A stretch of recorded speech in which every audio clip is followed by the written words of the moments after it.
Hello and welcome to this new episode of Bootstrapping Your Dreams Show. I'm your host Manoj Agarwal, and today we'll be talking with Gaurav Bhatia. So, Gaurav is the Chief Marketing Officer and Chief Digital Experience Officer at PenFed, which is short form for Pentagon Federal Credit Union. Um, and it's a United States Federal Credit Union headquartered in McLean, Virginia, chartered and regulated under the authority of National Credit Union Administration. In his current role, Gaurav is responsible for growth, marketing, strategy, execution, and digital experience for PenFed across all channels, digital and traditional. PenFed is the nation's third largest federal credit union with assets of $25 billion dollars and more than 1.8 million members as of July 2018. We don't have the latest figures, but I'm sure Gaurav will share that with us. Gaurav helped grow organizations by 67% in 2020, increased net income by 40%, and customers by 16%. He has also created a full funnel marketing and analytics program to measure KPIs that help maximize revenue and drive improved experience for members while also managing digital, mobile, member experience and technology across web, mobile, social, and email channels. At SABRE Inc, Gaurav established and managed strategic joint venture partners in Asia Pacific.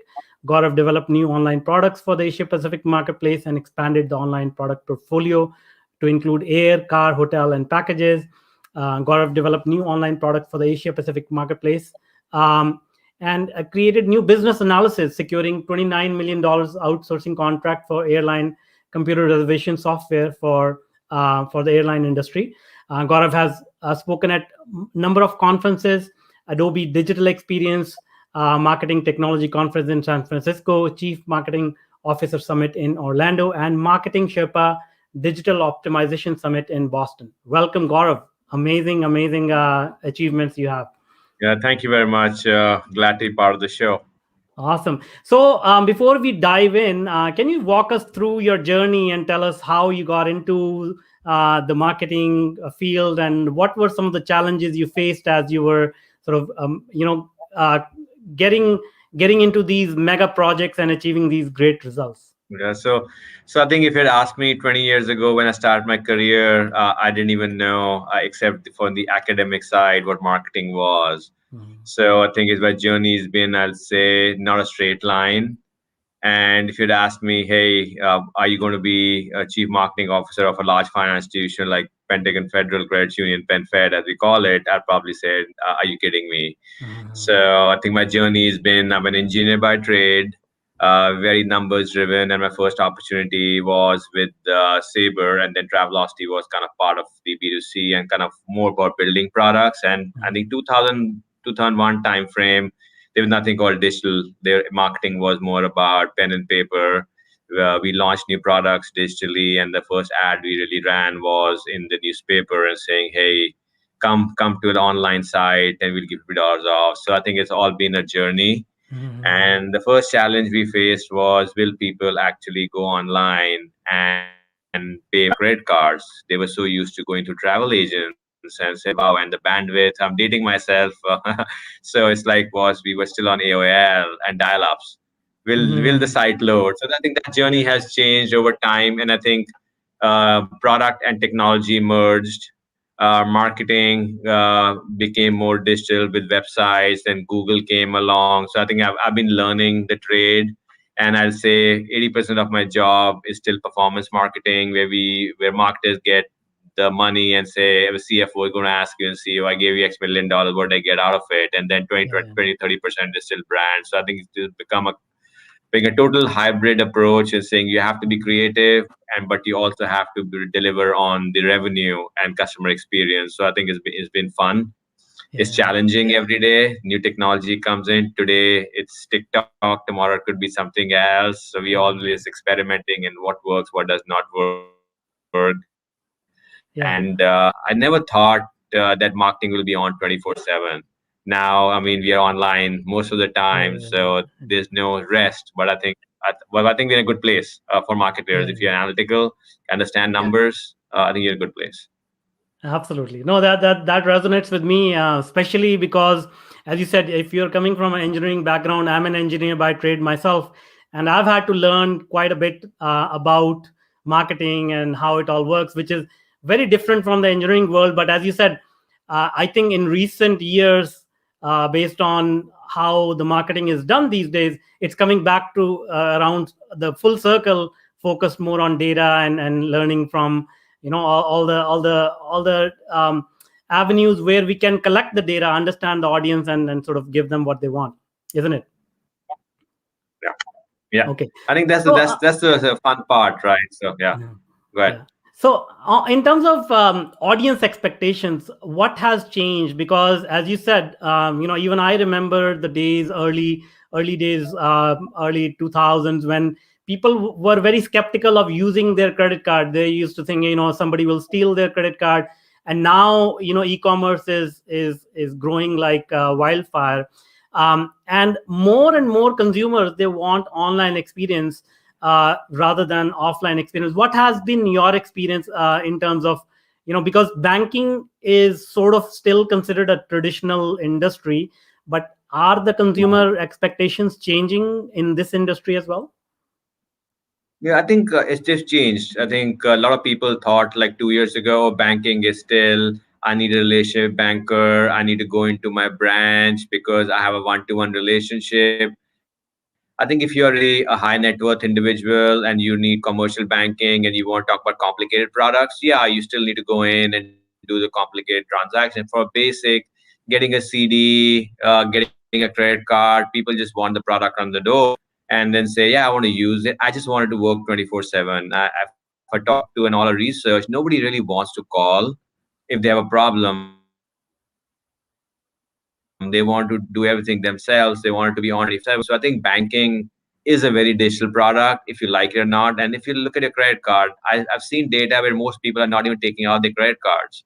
Either they're using their Apple Watch and saying pay for it, or they're kind of loading the thing on hey swipe and pay for it. So I'm not even sure how the credit cards are going to be viable if they're only a plastic mechanism. It's merely, can I get everything online today? And I think of the last week it happened. I think it's kind of, I think I'm still pen and paper driven. I'm still kind of new school, but still have the DNA of old school. And I went for a run, which I like doing. And I said, man, oh, I don't have my credit card. And I got tired, so let me get some coffee on the way home. And I had my phone because I was running and used listen to music on the run. And I used my online app to kind of pay for Starbucks. So that's where I think banking is transition. Banking has to be part of your day-to-day life. It can be, hey, I'm banking, I'm shopping, right? So how are you going to marry it together? And that's the only way financial institutions are going to win. Otherwise, it's not going to work for the consumer. So banks are working hard towards digital. Are we there yet? Probably not. But I think they're investing more and more in terms of digital experience and technology because they don't want to be left behind. Yeah, no, that's very interesting. So now, taking that question a little bit further, how do you use the digital technologies and what you know about marketing to grow revenue in a traditional industry like banking? Because I think in other industries, sometimes you can get new customers. In banking, I believe the younger population who's opening a new account or getting a new credit card for the first time, that is the only sort of new customer base that banks can acquire. Other than that, it's more or less the same customer base who's shopping around for different products. So is that, first of all, is that understanding correct? And if so, like, how do you increase Yeah, the revenue of a traditional industry like bank? I think the two things we typically do, I think I'll rather say three, right? Acquire new customers, which are essentially the toughest. Second is really kind of your loyal customers. How do you really encourage them to use your product more often? For example, if you are a credit card, and I know credit card is the most complicated product because anytime people have 3 or 4 credit cards in their pocket and saying, why would people pull out a PenFed credit card versus an American Express or a Chase? So that's the second way of thinking about it. That's, we call it primacy and customer loyalty. And the third is people, I think I don't like that word, but we still use in the industry, cross-sell and upsell. We're not selling anything to customer. Customer chooses us. So I don't particularly like that word. Is saying, why would you engage with a brand versus going somewhere else? We have to add value. So you can call it cross-sell and upsell. can, let's say, PenFed products. I rather kind of have you use all my products. We have good value. So I think that's how we think of growth. And I hate to lose customers or members, we call it. So I think we know enough about them. If you can't service them, then I think we're not doing a good job, because I know a lot of people use cable as an example. They're so hungry for retention that they kind of they keep on thinking about, okay, I need to retain this customer, and then they will give you, yeah, $50 to retain a customer, then probably give you $500 to get a new customer, and the customer's already there saying, okay, you acquired me. Now for retention, you're not giving me the same offer, then you're getting somebody else, and you already had my money for 3 years. So I think we have to kind of level the playing field in our marketing promotions.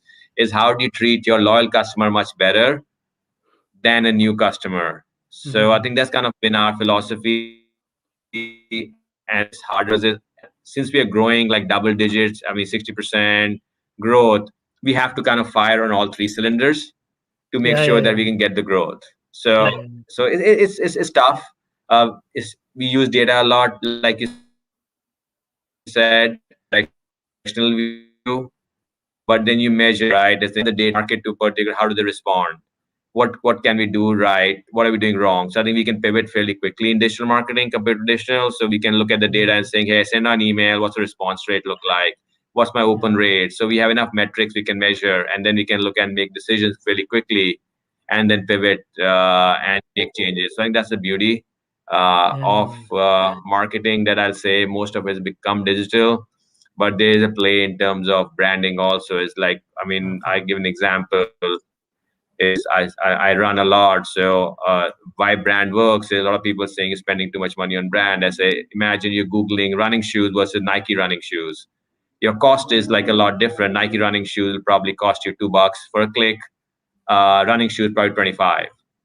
So that's a brand kind of plays a very important role. And I love I mean, interacting. I talk to a few brands. I only am loyal to a few brands. So I think something to be said about branding too, right? So healthy mix of marrying it together. So yeah, that's very true. Yeah, branding is I've also realized the importance of brand recently. I mean, recently as in I've been in the industry for a long time, but being an engineer, you don't think about these things. Most people think brand is basically the logo, but as you pointed out, it's the entire sort of emotional bond that a company creates with the consumer, isn't it? yeah. Awesome. So now moving forward, like how much does AI, data analytics, and these kind of technologies play a role in what you do in the marketing side and sort of understanding the customer? So I think very important, right? I think we have to be laser focused. So we are a large brand, but we are not large enough. I don't have unlimited budget. I wish I could buy every media asset so I don't have to think. We know what our focus area is. We are a niche player. We've got about, I think, since I gave you the data, we are 2.3 million members. So spend all the money. So we say, who are our target audience? How do they behave? And we kind of look at all the personas and the data behind it, and then also kind of look at performance across the board. So I think the biggest opportunity is, can you mine the data and you can have insight? A lot of people have, a lot of FIs, financial institutions like banks, a lot of data, they just really don't know how to use it, and that's not clean. So I think hygiene is pretty important. Like you said, right? Banking is legacy. Some banks have probably 85-year-old history, so they've probably got 10 different systems. How do you make sure your data is clean? And then apply machine learning and AI on top of it. So I think we are kind of in the journey. Are we perfect? No, but I think we've learned a lot from our data. We experimented and we continue to kind of add more. And we've got a good team of data scientists at PenFed who are basically our eyes and ears. They analyze, run the math, and I'm actually a consumer of their data and utilizing it to make Awesome. That's great. That's great. Now, moving forward, so how has the pandemic impacted the industry, and what as a bank PenFed is doing, and as an industry as a whole, as banking has responded to the changing environment due to the pandemic? I think the first 2 weeks were a shock to everybody, the entire ecosystem, because we weren't ready as an industry. But I think PenFed was little ahead of the curve, because I think if you look at all our press releases in the public information, we call it 85-10-5. 85% of our transactions are done digitally. 10% through our contact centers like phone, and 5% through our branches. Our physical footprint is pretty small. So I we could see. pivot fairly quickly, but also every transaction was not 100% online. So Mm-hmm. we increased our focus more on digital and said, okay, I know we're doing great, but how can we make the lives better for our members so that all transactions could happen digitally? So that we're still on the journey, and I think we made much faster progress because we everybody was forced to. And I think that's really helping us a whole lot, because I mean, customers can reach us 24/7. We've seen the downloads of our app increase much faster. Our website traffic's gone up much more, and our contact center volume has not grown as fast as our products have. So even though we've grown 60+%, volume on your contact center has not grown up 60%. So more and more transaction we are seeing digitally, and it's actually forced everybody to focus on what's important for the consumer. And we grew during the pandemic because we pivoted fairly quickly. I think partly because our products were good, and mostly because we changed our mindset. I think the example I'll use is for our autos, right? Auto is a huge portfolio in terms of people taking the auto loans, and Mm-hmm. 2 months nobody's going to dealership. So how do you kind of nobody's buying cars? So we said, okay, we know our members want to save money. Let's just run a refinancing campaign, because interest rate dropped like 200 basis point, like 2%. They're saying, yeah, somebody at 6.99%, now they could refinance at 2.5% or 3%. And a lot of consumers didn't even know that they could refinance their cars. And I Yeah. think human beings are so trained. Say, oh my God, I have to refinance. I'll pay a refinancing cost, because like a mortgage, you don't pay a closing cost on on refining an auto. And people were kind of, we educate the members, and people saved a lot of money doing refinance Uh-huh. with PenFed in market. And that's kind of how we've been in our DNA, is, and how can we serve our members? We call our customer members.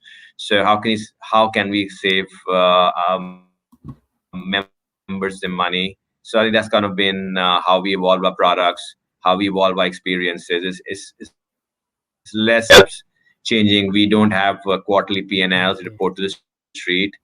So we don't have earning calls with Wall Street. So we have a much longer playing room, and we can make long-term decisions, like a CEO says, right? We play the long game.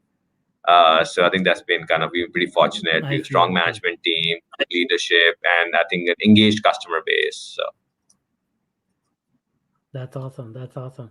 And so, as you mentioned, information is very important, especially in the time of crisis when not a lot of people know what is going on. There's a lot of conflicting information coming in, and I think being in the digital side of the business, it falls upon you or the departments related to you to disseminate the right information. Have you had some challenges where you've had to figure out where to get the right information, how to send it to the right people, and basically just be on top of things and making sure other people are on top of it? Because I have experience in my journey and elsewhere in larger corporations as well. A lot of the problems that happen are basically the root cause is either miscommunication or misinformation or outdated information. What has been your experience in this regard? yeah, I think the biggest challenge is not everybody having the single source of truth, right? So when I came in, PenFed, there were kind of different departments producing the same reports with different results. And how can you all kind of have different numbers? So I think the first thing was, can we really have a central information architecture where we could actually kind of pull data from the same systems, and even pulling data from the same system, people will come to different conclusions, right? It's like data can only tell you half the truth.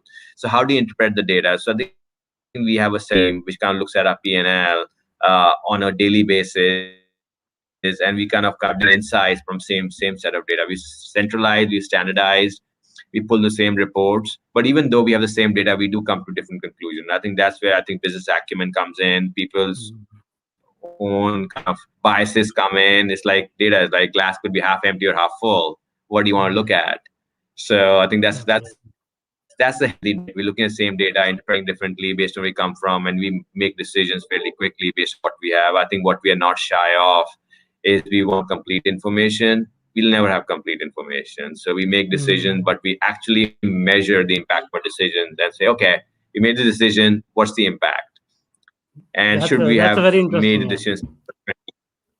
And then Yeah. get people aligned. I think good thing is that once we align the course, but I think we also have a healthy debate in terms of when we have to make a large decision, not one person's decision. We can come together and say, okay, guys, here's the problem we're trying to solve. And once we make a decision, we go and then we do a readout later and saying what worked, what did not work, and could we have done things differently. And hindsight's the best. I mean, hindsight's 2020. I wish I knew more that when I'm making the decision, but most of the time we don't. So, so my only advice to people is speed is important in the digital area. 10 years ago, I mean, you didn't really have to make decisions every day, especially when you're spending a lot of money every day, your marketing budget, and campaigns going south. You have data, just kill it, right?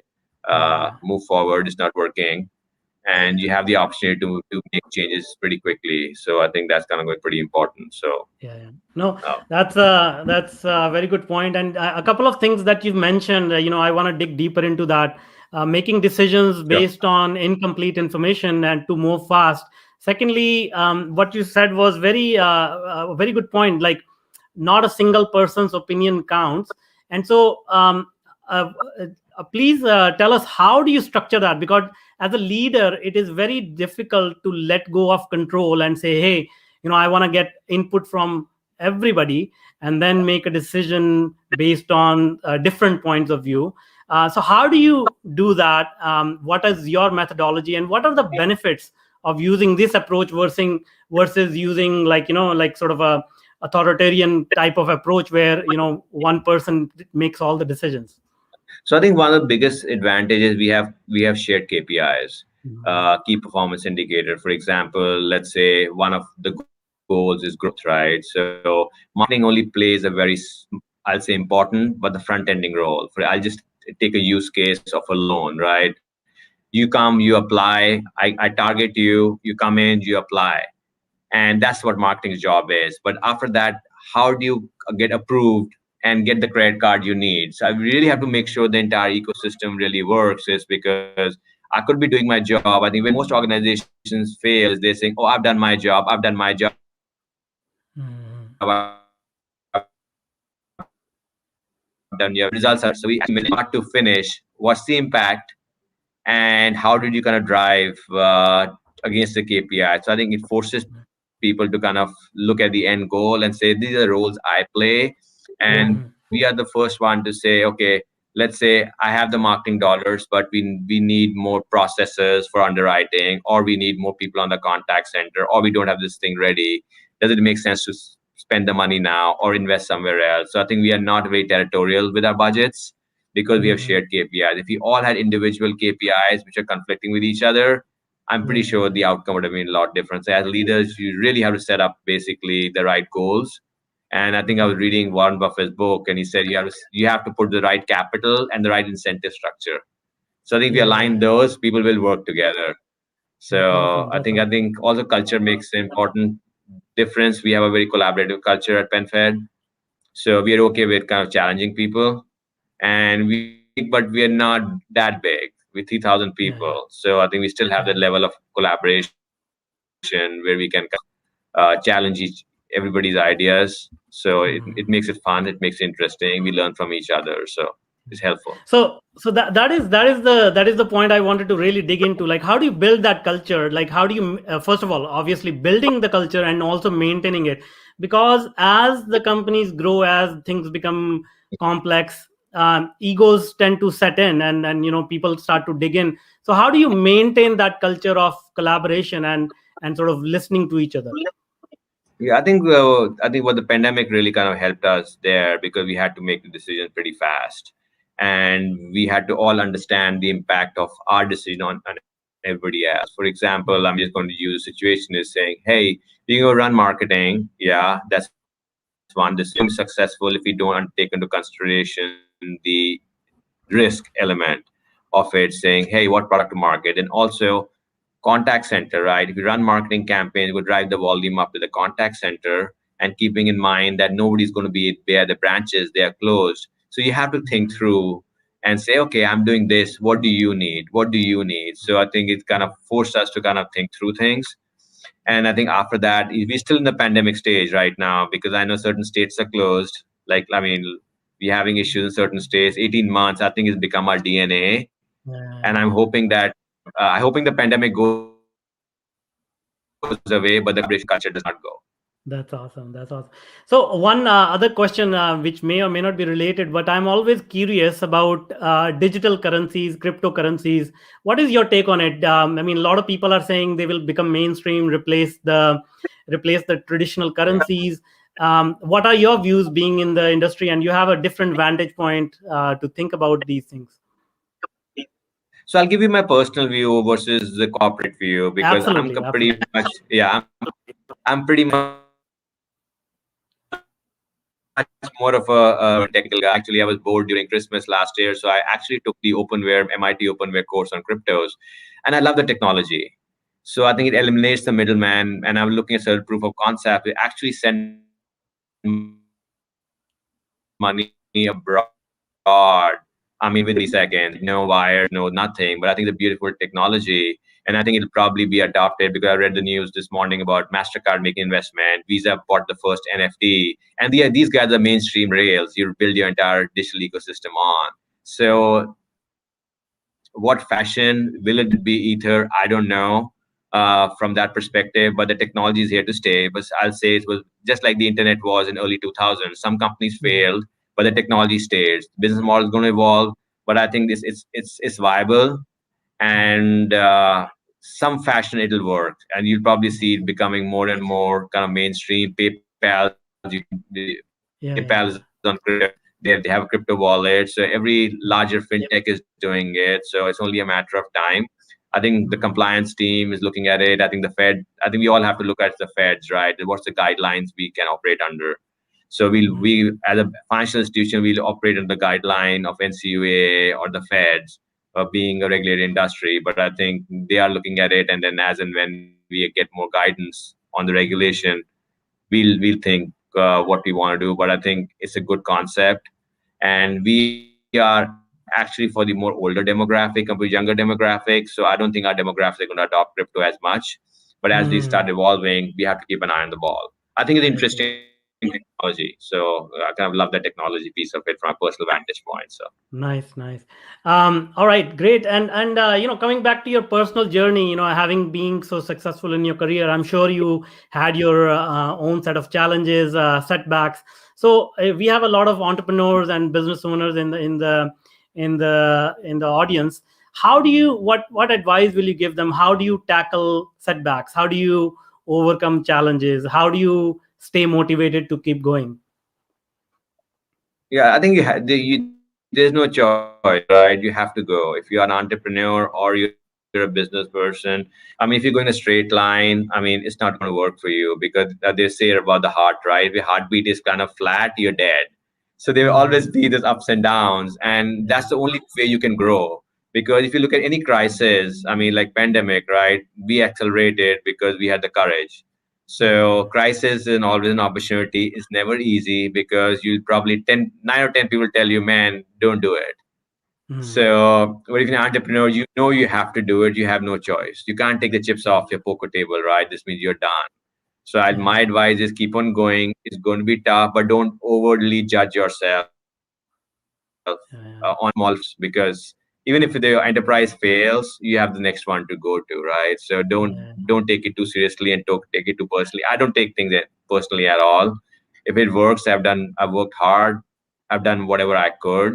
If it didn't work yeah, out, I need to reanalyze it, but don't be overly critical to yourself because it's not mm, going to help you. Yeah, that's awesome. That's very good advice. That brings us to the end of the interview. Thank you so much for being with us and sharing your experience. If people want to reach out and connect with you, what is the best way to do that? Yeah, I do write on LinkedIn, so just find me on LinkedIn. You can search first name, last name, and you'll find me. And I'm pretty responsive with LinkedIn. I just started my Twitter a couple of months Nice to hear ago, that. so I'm still learning how to be, because I don't broadcast as much, but I think Twitter would probably be the second place. At That's Gaurav awesome. So Bhatia one. we'll put those links in the show notes. Sure. Thank you so much. Thank you so much for being with us. Have a good weekend. Thank you. You too.